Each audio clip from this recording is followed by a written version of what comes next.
Hi guys, welcome to my channel. And मैं कल जहाँ छोड़ी थी आज मैं वहीं से पिकअप करने जा रही हूँ।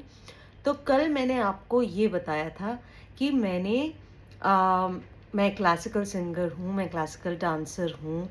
और फिर मैंने ये भी आपको बताया था कि मैं बोलूँगी कि बॉम्बे की जर्नी, मैं बॉम्बे तक कैसे पहुँची, ये मैं ज़रूर आपको बताऊँगी। So let me start from there. तो बेसिकली क्या हुआ, सो आफ्टर जब मैं एक्टिंग करना चालू की, तो करते करते करते करते इट वाज ग्रेट, बट पढ़ाई भी साथ में बहुत ज़रूरी थी। पढ़ाई तो करनी ही थी। तो मैं मल्टीटास्किंग कर रही थी, पढ़ाई भी कर रही थी, सिंगिंग भी कर रही थी, डांसिंग भी कर रही थी, साथ में एक्टिंग भी कर रही थी। But it's okay, it feels nice. और अच्छा भी लगता है यार, सच में अच्छा लगता है, when you really have so much to do. And जब तब तो बहुत छोटी थी तो ऐसा समझ में नहीं आ रहा था।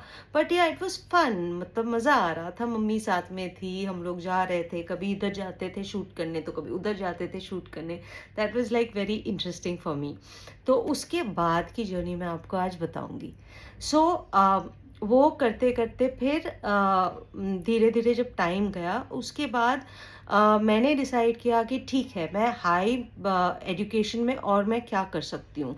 बिकॉज मेरा मेन मोटो ये था कि मुझे तो एक्टिंग ही करनी है, मुझे बॉलीवुड में ही आना है, मुझे मुंबई ही आना है। ये मेरा मेन था कि कुछ भी हो जाए, I don't care how, I don't care कैसे। दिमाग में कोई आइडिया नहीं था। It was like a zero zero idea कि मैं कैसे उधर से जाके मैं इधर कैसे पहुंचूंगी। Zero idea. तो मैंने सोचा, मैंने बोला ऐसा क्या मैं कर सकती हूँ जो एटलीस्ट कि चलो, मेरा ना कोई गॉडफादर है ना कोई दोस्त है मुंबई में कि मुझे मालूम पड़े कि एटलीस्ट हाँ यार, तू मेरे को दिखा दे कि शायद इधर जाते हैं ऑडिशन के लिए कि उधर जाते हैं ऑडिशन के लिए कि क्या करते हैं, ज़ीरो आइडिया ना। तो मैंने फिर क्या किया, मैंने बोला कि ठीक है, मैं फैशन डिज़ाइनिंग का डिग्री करती हूँ। तो आई जॉइंड एनआईएफटी। और एनआईएफटी ज्वाइन करके मैंने अपना फैशन डिज़ाइनिंग का डिग्री स्टार्ट कर दिया। तो वो करते करते करते करते फिर I was doing all that. तो मेरा एक जब ख़त्म हो गया, because I was skipping grades, मतलब मैं बहुत जल्दी जल्दी करती थी सब कुछ। बिकॉज मुझे बहुत जल्दी ख़त्म करके और बहुत जल्दी मुझे बॉम्बे आना था। दैट इज़ वाई मैं उतना ही तगड़ा पढ़ाई करती थी और ज़्यादा एफर्ट डालती थी कि जितनी जल्दी सब कोर्सेज ख़त्म हो जाए और मेरे एजुकेशन ख़त्म हो जाए, so that I can move out of Kolkata. तो फिर मैंने जब मेरा वो ख़त्म हुआ, मेरा फैशन डिज़ाइनिंग जब ख़त्म हुआ, मेरा बहुत अच्छा एक शो हुआ था जो मेरा फाइनल डिग्री के लिए शो हुआ था उधर। तो मेरे मेन मॉडल्स गौहर खान से लेके सब, और तब तो मैं सिर्फ देखती थी और मैं सोचती थी कि हाय, ये बॉम्बे से है, ये बॉम्बे में रहते हैं, अरे बॉम्बे का लाइफ कैसा होगा, कितना खूबसूरत होगा, कोई आइडिया नहीं, पर मुझे जाना तो है। मैंने बोला चलो एटलीस्ट कुछ नहीं तो। मेरे दिमाग में एक ही नाम था उस टाइम, मनीष मल्होत्रा। तो मैंने बोला कि कुछ भी करके, कुछ भी करके, मैं इंटर्नशिप करके, कुछ भी करके, अगर अंडर मनीष मल्होत्रा अगर मैंने एक इंटर्नशिप किया फैशन डिज़ाइनिंग का, मे बी शायद वहाँ से मैं एक्टिंग के लिए कुछ कर सकती हूँ। बिकॉज आइडिया नहीं होता है ना, एक इंसान जब बाहर से आता है तो उसको आइडिया नहीं होता है कि आप कैसे ये जर्नी परस्यू करोगे, आप कैसे आगे बढ़ोगे। इट्स वेरी, मतलब it's difficult, it's really difficult. तो मेरे दिमाग में वही थे, मनीष मल्होत्रा थे मेरे दिमाग में कि मेरा ये कोर्स ख़त्म होगा, फिर मैं एक इंटर्नशिप करूँगी, फिर मैं बॉम्बे जाऊँगी और मनीष मल्होत्रा के पास और उधर जाके इंटर्नशिप करूँगी। ये इतना ईजी लगा था मेरे को, तो ऑब्वियसली नॉट। तो एनीवे फिर ये हुआ कि मैं गई दिल्ली। एक दिल्ली में जुगल किशोर मोदी प्राइवेट लिमिटेड, वो मुझे अभी भी याद है, वहाँ पे मुझे एक इंटर्नशिप का मुझे एक काम मिला था। तो वो मैंने जॉब लिया था। मैंने बोला कि ठीक है, at least let me go and let me see ये होता कैसे है। तो मैं उधर गई और बाप रे बाप, दिमाग खराब हो गया। हम लोग कुछ नहीं, सुबह एटलीस्ट 6 बजे से उठते थे काम करने के लिए, और उधर और कुछ जगह नहीं दिया था। मैं हम लोग रहते थे एक जगह कॉल्ड मारुति कुंज, दिल्ली हरियाणा के बीच का एक बॉर्डर था, और उधर एक वो वैसे आई डोंट नो क्वार्टर्स होते थे, तो मारुति कुंज बोल के एक क्वार्टर था, वो क्वार्टर में रहने का जगह मिला था। तो वहाँ हम लोग कुछ 17 जन मिलके हम लोग शेयर करके रहते थे। हम लोग लड़कियाँ अलग से एक वन रूम फॉर गर्ल्स, हम लोग गर्ल्स का एक अलग रूम होता था जहाँ हम लोग शेयर करते थे, रहते थे। और गाइस का अलग तो वो होता था, वो लोग अलग से सब शेयर करते थे, रहते थे, व्हाटएवर। खाना वाना एक ही जगह पकता था, एंड बट काम इतना ज़्यादा, मतलब वो इतना काम कराते थे, आपको बता नहीं पाऊंगी मैं, माय गॉड सीरियसली। सुबह 6 बजे से उठते थे हम लोग, और रात को 11, 12, 1 बजे। कोई मतलब आप जब तक वो बॉक्सिंग, पैकेजिंग, लेबलिंग सब खत्म नहीं करते हो, आपको उधर से घर वापस, मतलब वो क्वार्टर में वापस जाने को देंगे ही नहीं। और जो भी खाना, मतलब आपको उधर का जो खाना तभी मिलेगा, तभी मिलेगा। उसके बाद रात को आप घर जाओ, घर जाके आप खाना पकाओ, उसके बाद खाना खाओ। So just imagine, it was like a horrible experience, but anyway वो था, वो एक्सपीरियंस से गुजरी। और उस एक्सपीरियंस के बीच में भी एक डेंजरस किस्सा हुआ था। वो डेंजरस किस्सा तो आज शायद ना ही बताओ तो बेटर है, लेकिन वो किस्सा बहुत, एक्चुअली वो अवेयरनेस भी क्रिएट करता है, और वो बहुत बहुत इम्पोर्टेंट किस्सा है एक मेरे लाइफ का, जिसने एक्चुअली बहुत मुझे एक डिफरेंट पर्सपेक्टिव दिया है सोचने का, एक डिफरेंट क्या बताऊँ, मतलब एक अलग अलग सोच बना दिया मेरा वो इंसिडेंट की वजह से। लेकिन वो इंसिडेंट बहुत सीरियस है, वो मैं बाद में डिस्कस करूँगी, क्योंकि अभी थोड़ा लाइट और अभी इंटरेस्टिंग और ऐसे टॉपिक्स में हम लोग बात कर रहे हैं, because I am just trying to tell you कि मैं एक्चुअली इधर कैसे पहुंची, बॉम्बे कैसे पहुंची।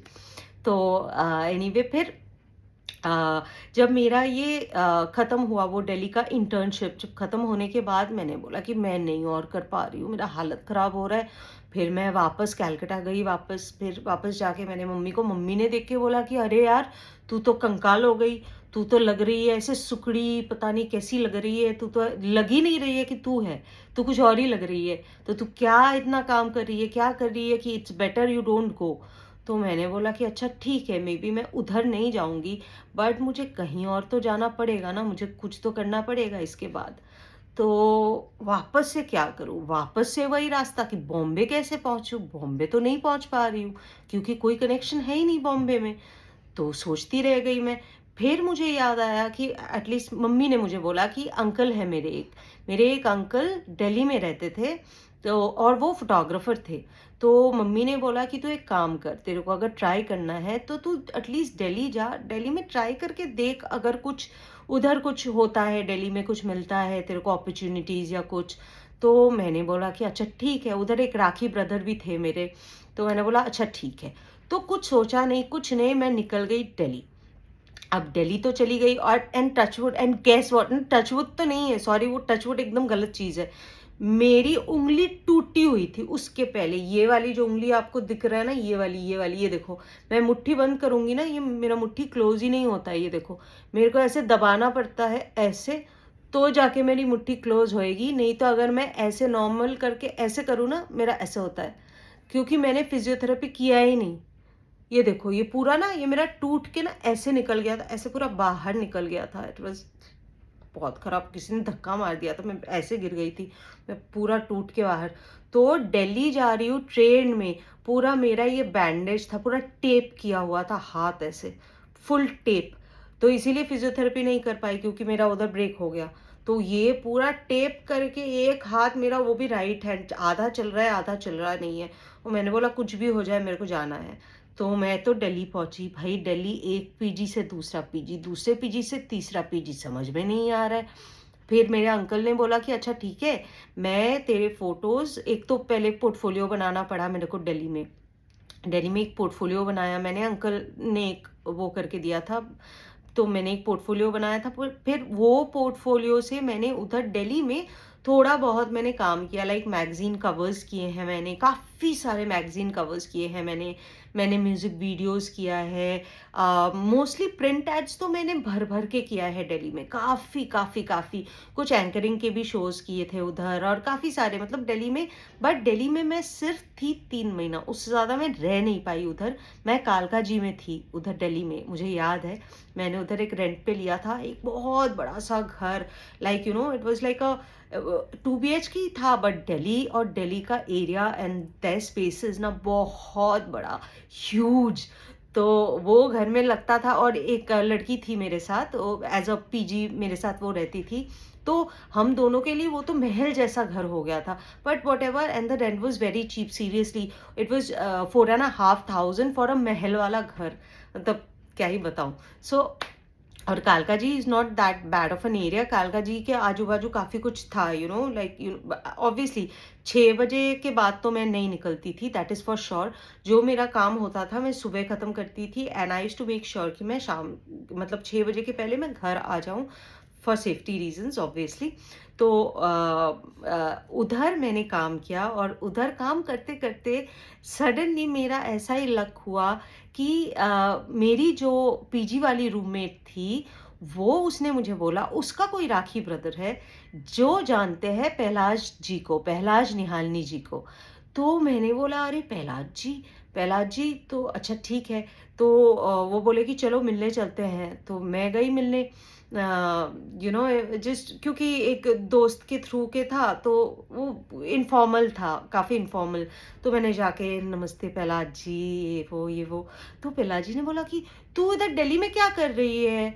तो मैंने बोला कि प्रहलाद जी मैं बॉम्बे में किसी को जानती नहीं हूँ, मैं क्या करूँ?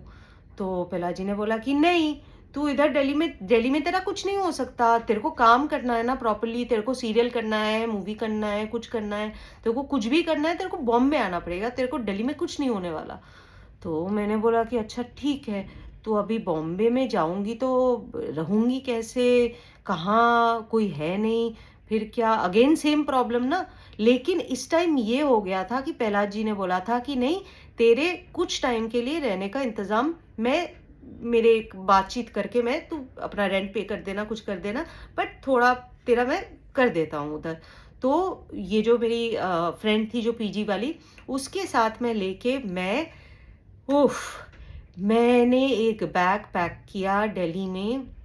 जितने भी मेरे पास सामान थे, मेरे पास बचे हुए थे सिर्फ 1,500 रुपए, दैट इज इट।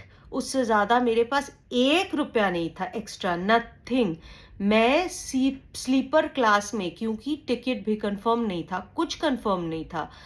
तो मैं और वो लड़की, हम लोग स्लीपर क्लास में, एक बेंच, मतलब एक जस्ट एक सीट मिला था, ऊपर का एक सीट मिला था, बेंच ऊपर का बर्थ मिला था। तो वो बर्थ में हम लोग बैठे बैठे ऐसे, एक तो कभी नीचे बैठ रहे हम लोग साइड में, तो कभी इस साइड बैठ रहे। तो फाइनली हम लोग वो ऊपर वाले बेंच में, थैंकफुली कुछ कॉप्स थे उधर, बहुत अच्छे कॉप्स थे। वो बोले कि तुम दोनों छोटी छोटी लड़कियां, तुम लोग एक काम करो, तुम लोग ऊपर वाले बेंच में, मतलब वो बर्थ में चले जाओ, हम लोग नीचे रहते हैं, so that nobody will come and disturb you. तो वो अपना बर्थ हमें दे दिए, I mean that was so sweet of them. तो हमको उन्होंने, वो कॉप्स ने हमको वो ऊपर वाले बर्थ दे दिए। तो मैंने और वो लड़की ने, हमने पूरा टाइम, मतलब होल नाइट लिटरली, कैसे कैसे बैठ बैठ के, आधा सो के आधा लेट के, पता नहीं कैसे करके हम लोग पहुंचे मुंबई। अब मुंबई जब पहुंचे, वहाँ ट्रेन में धक्का मुक्की खाके, और यहाँ आने के बाद जो सिचुएशन चेंज हुआ, ये एक और दिन की कहानी है, और ये मैं आपको नेक्स्ट टाइम बताऊंगी।